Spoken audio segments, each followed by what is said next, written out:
This is a Sports Radio Live podcast covering your world of sports. Bryan Houston's Sports Radio Live. It's weekdays at 3 on 99.3 Talk FM, the talk of East Texas.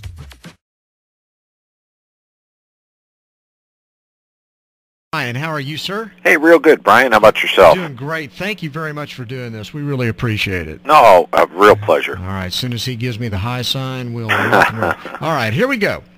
Now on the APEC VIP hotline, cutting-edge training for the serious athlete, apecgo.com. Joining us now with one of the best national college football and professional football magazines out there, Phil Steele. How you doing, Phil? Hey, real good, Bryan. How about yourself today? Doing great, mostly because your magazine's out. Yeah, it hit the newsstands on Tuesday. Actually, at some newsstands across the country about a week ago, but it's getting to more parts of the country. Should be almost everywhere right now. Well, we are dying for the season to start already, and I mean, I know it's just dog days of summer right now, but we're real excited about it. And this year, for our particular area, we are not only concentrating on the Big 12, but we also have got a lot of focus on the SEC now because of Texas A&M's move.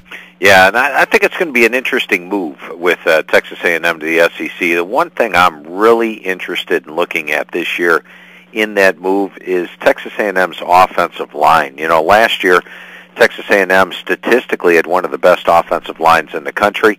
When you look at them overall, they had a tremendous YPC. They didn't allow a lot of sacks. Now they're taking a step up in level of defensive lines that they face. It'll be interesting to see if they can have the same type of stats with 4 returning starters on the defensive line. And if they do, I think that shows a lot about the Big 12 Conference. So I'll be watching that in earnest. Also kind of interested to see what kind of job Kevin Sumlin's going to do coming in with that wide-open spread offense, which was real effective throughout the Big 12 because they just don't play very good defense.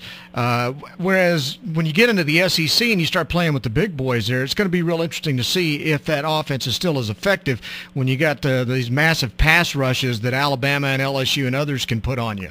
Yeah, absolutely. And, you know, I remember a few years back, everybody talked about Urban Meyer coming into the SEC with that Utah Bowling Green offense and said he probably won't have a lot of success with that same type of offense in the SEC.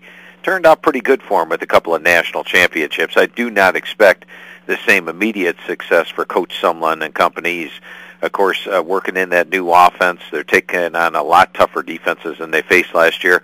But A&M could be one of the more underrated teams because, as you know, last year they actually had a double-digit lead in 11 of their 12 games during the regular season. They could easily have been an 11-1 team. Instead, they walk in this season at just off a 7-6 record. So I think folks might underestimate them a little bit. Now, I know on your website you are, unveiling your top 25 or top 30 or top 40, I guess, one team at a time, and I was looking at that. Let's look first of all at the Big 12 and the teams that you've already released in that ranking. You don't seem as high on West Virginia and TCU as some other sites I've seen. What is it about West Virginia that doesn't exactly light your fire? Well, with West Virginia, first of all, the accomplishments that they had last season were mostly against Big East teams. As you know, the Big East Conference is, in my mind, a large step down from the Big 12 Conference in terms of overall talent and depth. And even then, they had lost to Syracuse, they lost to Louisville last year. They barely, in their last 3 games, got by Cincinnati by 3, Pittsburgh by 1, South Florida by 3. They actually trailed in all 3 of those games. And then on tiebreakers, they won the Big East title. Now, everybody watched the Orange Bowl. Not everybody watched them during the regular season. If you watch the Orange Bowl, you think this team's unstoppable. 70 points against Clemson. And they do have a top-notch offense. They've got Holgerson's offense. They've got Geno Smith at quarterback.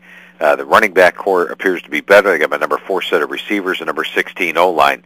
Defense still concerns me. They're switching from the 3-3-5 stack to a different defense. They do have 6 starters back, a little more veteran on that side of the ball, but they're also, of course, taking on a lot more top-notch offenses this year. I only rate their defense number 69. And then the final factor is the schedule. They do have to play Texas on the road, Oklahoma State on the road, as well as host Oklahoma. And I actually have an underdog in those 3 games, and that's why I don't have them up there near the top 10 where everybody else has them this year. What about TCU? Well, with TCU, once again, they're taking a large step up in level of competition. For years, they've gone in and been playing in the Mountain West Conference and playing teams like Wyoming, New Mexico, Colorado State, UNLV on a week-to-week basis. Now they've got to play Big 12 schools on a week-to-week basis. I think their defense is solid, but it won't be like it was 2 to 3 to 4 years ago when they ranked number 1 in the country statistically. In fact, overall, I only rate them number 40 on defense, which is surprising for Gary Patterson. Offensively, they've got weapons. Casey Pahal, a quarterback, Boyce and Dawson at the receiver spots, and a very deep backfield. They go 4 deep at running back.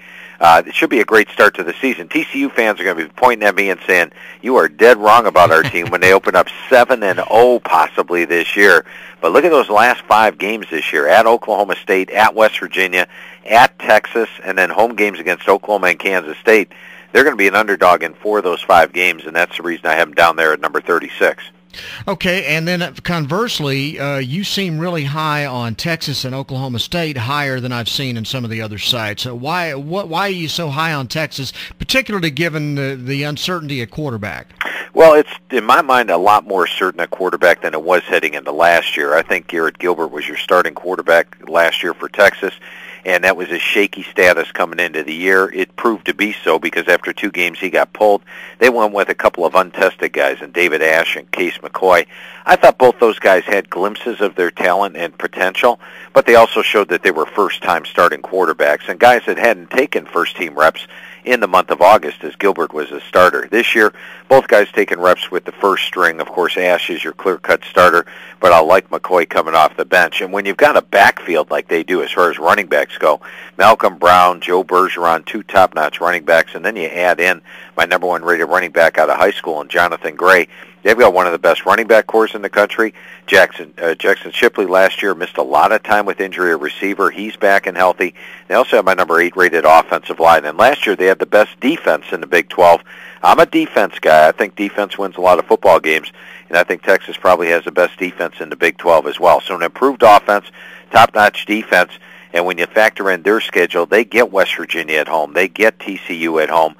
The only 2 toss-up games on their schedule that I have a question mark whether they'd be favored or not are at Oklahoma State and then the Red River rivalry against Oklahoma. But this is a team that's a dark horse national title contender. Wow, okay. And then I just assuming, based on what I see by omission from on your website right now, I'm assuming your top 5 in no necessary order here is LSU, USC, Alabama, Oklahoma, and looks like Florida State. We got a lot of LSU fans, a lot of Oklahoma fans around here. What can they expect? Well, for Oklahoma, I came out pretty strong on Oklahoma this year. In fact, I'm projecting that they get to the national title game. I won't tell you whether they're 1 or 2, but when you look at Oklahoma, 2 years ago, Landry Jones had a phenomenal season. He threw for 4,718 yards, completed 66% with a 38-12 ratio. Now, last year he slumped a bit, especially when Ryan Broyles, his safety blanket, was lost with 5 games to go in the season. In fact, finished up the year with just a 1-6 ratio. But I look a little bit deeper. I remember Colt McCoy a few years back had a great first year as a starter, then slumped his second year. Expectations were not high for him in year 3. Yet he bounced back and had an even better year than his first year. Was one of the top quarterbacks in the country. I'm looking for the same thing out of Landry Jones this year. I think he'll bounce back. He's got his running back in Dominic Whaley. Remember, he missed the final 6 games as well last year with injury. And I don't think he's going to rely on just one receiver like he did last year with Ryan Broyles. They had a couple of suspensions in the spring, but the 2 top guys, Kenny Stills and Trey McTwire, both are there, and I think they'll both be very effective. Oklahoma's going to have an improved defense, and really when you look at their schedule, they do have road games against West Virginia and TCU, but I feel there are a few notches ahead of them and capable of winning them, and they should be favored in all the rest of their games. I actually have Oklahoma favored in all 12 games this year. Wow, okay, and of course the LSU Tigers. LSU is an even stronger team than they were last year, and that's quite a statement because LSU had a phenomenal season last year. Their 13-0 record, including the SEC championship game against all those ranked teams on a week-to-week basis, one of the best performances in college football. Now, the bowl, the national championship game, was not very kind to them. But I think this year's LSU's team is stronger. You look at them defensively, they've got 8 starters back on the defensive side of the ball. I rate their defensive line the second best defensive line in the country. You got to love that defensive end combo of Mingo and Montgomery. Linebacker is the only question mark on the team. And when I say question mark, I've got him rated the 26th best linebackers in the country, so that's not much of a question mark. Number 3 set of DBs. Special teams are phenomenal. Number 2 set of special teams in the country, led by their kicker, Drew Alleman, and punter, Brad Wing. And then offensively, I think it's an upgraded quarterback. Going to Zach Mettenberger, who's now in his second year in the system. I think you're going to see more downfield passing this year for LSU. They've got my number 6 rated offensive line and plenty of talent at the skill positions. When I look at LSU this year, I've got them favored against Alabama. In fact, there's no game I have an underdog in all year. A couple of toss-up games. The Florida game on the road and perhaps the Arkansas game on the road. But this is an LSU team clearly capable of running the table. And I also saw on your website you had a lot of things to say about the potential college football playoff, and that's obviously big in the news right now. And you favor the top 4 teams in a playoff right now, correct? Yeah, for 12 straight years in the magazine, I've written that scenario that it's 1 against 4, 2 against 3, and I think we'll have a true national champion. There was about 3 years ago, Mike Slive, the commissioner of the SEC, came out with that same plan, and I was like, all right, it's going to happen. And then the Big Ten and the Pac-12 crushed it, and I didn't know if it was ever going to come to fruition, but it really looks like it could happen this year. I just hope they don't follow it up by putting in, you must have conference champions, and I would hate to have a 3 or 4 loss team playing in one of the top 4 teams in the country. Yeah, and the thing I love about it, I mean, you and I are on the exact same wavelength. The thing I've always been concerned about when we start talking about a college football playoff of any kind is that the college football regular season is the best. I mean, every weekend is a must-win kind of weekend, and I'd hate to see anything happen that would spoil that at all. Yeah, I agree. Those games in September mean the same as the games in October, mean the same as the games in November. You look at college basketball where, your 64 teams make the playoffs. Number 1 plays number 2 in February. Who cares? It doesn't even matter. All that matters is what you do in your final 5 games of the season. College football, it's a meaningful game each and every week of the season. Yeah. So if you were gut feel right now, do you think we're going to get this accomplished, or is the Big Ten going to manage to find a way to mess this thing up and we'll be stuck with a playoff system that just isn't going to work as usual? I think we're going to end up with 1 against 4, 2 against 3. The Big Ten wants that conference champion in there, but to me that's short-sighted on their part. For all they know, 5 years down the road, the Big Ten might be the power conference with 2 or 3 of the top-notch teams in the conference in the country, and they'd be short-sighting themselves. I think you just have to put the best 4 teams at the end of the season in there, and that's, to me, common logic, and I think common logic's going to win out. Now, any other things we need to look forward to in the magazine this year? Well, the magazine is loaded. It's 344 pages, and I feel with the small type and the amount of information we cram onto each page, the lack of full-page color pictures, we probably have 4 to 5 times the amount of information as any other preview magazine. Don't take my word for it. Just head out to the newsstand, pick up a copy, and compare it to each and every one that's out there. But also the website loaded with information. I put up new stuff each and every day. During the season, I put up predictions of the games. So bookmark it right now. And if you like college football, if you don't like college football, that's all that's up there. It's Phil Steele, STEELE.com. That's PhilSteele.com. Well, we love the website, and we especially love the magazine, and we are so grateful for you coming on the show today, Phil. Well, thanks for having me on, Brian. I look forward to it each and every year. Good deal, and we'll be talking to you again, hopefully. Sounds good, Brian. You have a great summer, my friend. You do, too, and best of luck with the magazine this year. I know it'll be a smashing success again. Thank you much. All right. Phil Steele, and get ready for his football magazines coming out. In fact, his college magazine is out right now, and this is Bryan Houston Sports Radio Live on 99.3 Talk FM. This is a Sports Radio Live podcast covering your world of sports. Bryan Houston Sports Radio Live. It's weekdays at 3 on 99.3 Talk FM, the talk of East Texas.